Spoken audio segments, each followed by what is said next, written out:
Agenda kegiatan bukber hari ini yang dirangkaikan juga dengan pemberian sembako lengkap ini Bu. Ya, apa yang ingin disampaikan Bu? Ya.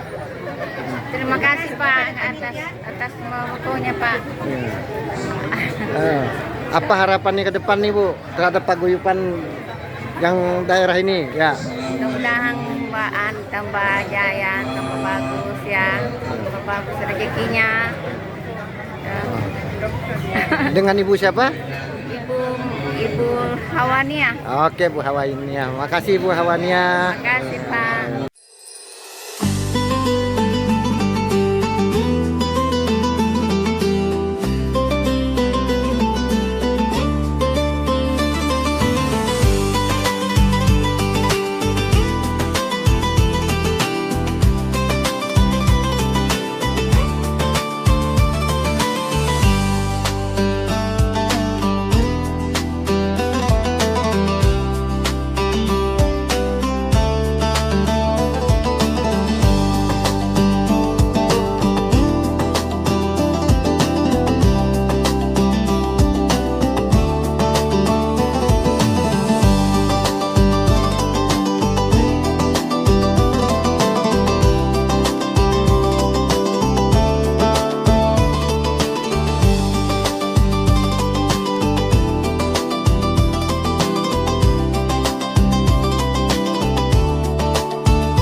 Dijelaskan sedikit agenda perhelatan pada hari ini mengatasnamakan paguyuban apa ini? Ya, silakan. Ini adalah paguyuban kerukunan keluarga Pangkajak dan Kepulauan atau KPK yang ada di Kutai Timur ini, yang terbentuknya kurang lebih sekitar beberapa waktu yang lalu, dan ini adalah struktur dari pusat.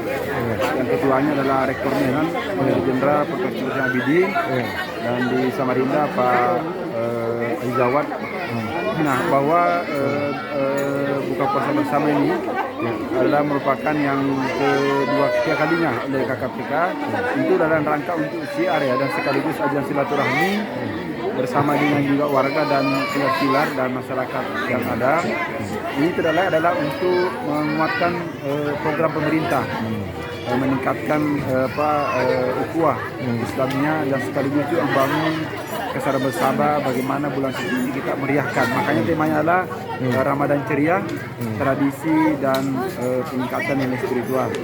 Tentu saya kira kehadiran warga Pangkep ini yang sudah lama mesti didamkan, karena memang keberadaan orang Pangkep sudah sekian lama, kurang lebih sudah 4 generasi di negeri ini, dan tentu kita adalah bagian yang ingin membantu bersama-sama pemerintah, karena program pemerintah adalah ke kami juga, dan oleh karena itu kita siap sebagai salah satu pengembang bersama-sama dengan pengembang lain melakukan langkah-langkah yang positif untuk membangun negeri ini. Saya kira itu ya, selamat berpuasa, dan kita meriahkan negeri ini sebagaimana dengan program Pak Bupati dan Pak Gubernur. Kita sukseskan tim membangun, tim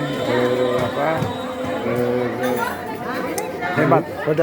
Ini menariknya lagi nih, tadi ada pemberian sedikit sembako. Nah, latar belakang apa itu?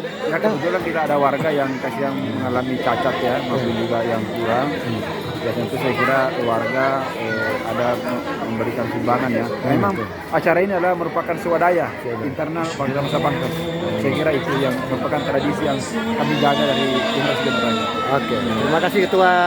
Ya.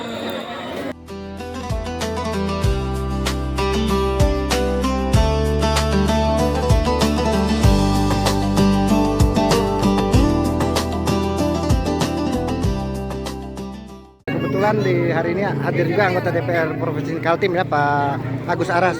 Pak, apa yang ingin disampaikan Pak terkait memaknai buka bersama hari ini Pak? Ya. Ya, tentu ini buka puasa bersama atas nama pilar keluarga warga Pangkep ya.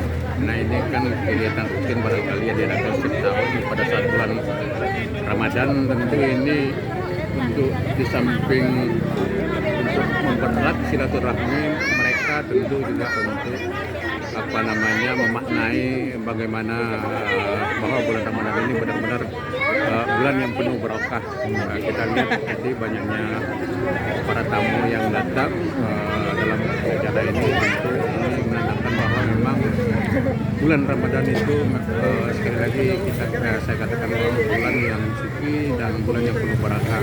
Mudah-mudahan kegiatan ini juga bagi pelaksananya juga mendapatkan barokah dan limpahan rahmat dari Allah Subhanahu wa taala. Itu harapan kita. Pak, sedikit di luar dari konteks ini Pak, terkait penurunan APBD hingga Kaltim juga, apa yang dirasakan oleh anggota DPR Kaltim Pak menyiasati kondisi menurutnya anggaran ini Pak? Ya. Ya tentu semua pihak termasuk kami DPRD anggota DPRD Kaltim harus dapat memahami dan bijak menyikapi dan melihat kondisi kalau Kalimantan Timur hari ini dengan adanya penurunan yang cukup tajam dibandingkan dengan tahun-tahun sebelumnya. Ini tidak bisa kita hindari, tentu kita akan melakukan penyesuaian efisiensi di mana yang betul-betul harus mendapat perhatian pembiayaan yang itu yang prioritas kira-kira seperti itu. Dalam menanggapi ini Pak yang lagi ramai nih di mana-mana nih terkait pengadaan 8, mobil dinas itu gimana kalau dari kacamata Dewan sendiri Pak? Ya, silakan mungkin sedikit tanggapan Pak. Ya. Ya tentu kalau itu kan sebenarnya kan kita harus benar-benar melaksanakan apa yang menjadi instruksi Presiden Republik Indonesia bahwa akan melakukan efisiensi anggaran. Tentu ini juga akan sangat teroris barangkali bahwa ketika kebijakan efisiensi anggaran dilakukan di sisi lain konon katanya ada pengadaan kendaraan yang nilainya cukup fantastis. Tentu ini juga akan melukai hati masyarakat Kalimantan Timur barangkali seperti itu. Nah ini mudah-mudahan pemerintah Provinsi Kalimantan Timur dapat mengambil langkah-langkah bijak barangkali dalam persoalan ini sehingga tidak menjadi formulir berkepanjangan. Karena ini memang sangat melukai masyarakat Kalimantan Timur seperti itu. Artinya nantinya ada evaluasi juga dari rekan-rekan Dewan Pak ya? Ya tentu harapannya seperti itu. Kita tentu berkomitmen sih sebenarnya bagaimana kita benar-benar membiayai program-program yang punya prioritas menjadi kebutuhan masyarakat. Yang utamanya di sektor pendidikan, kesehatan dan kebutuhan dasar yang hari ini masih belum maksimal. Misalnya di sektor ketersediaan akan daya listrik, masih beberapa desa-desa yang ada di Kalimantan Timur baru kali ini listrik PLN sampai bersakini. Itu semestinya itu menjadi prioritas utama. Di samping sektor-sektor infrastruktur hubungan antar wilayah yang menjadi perhatian. Itu aja. Oke, terima kasih.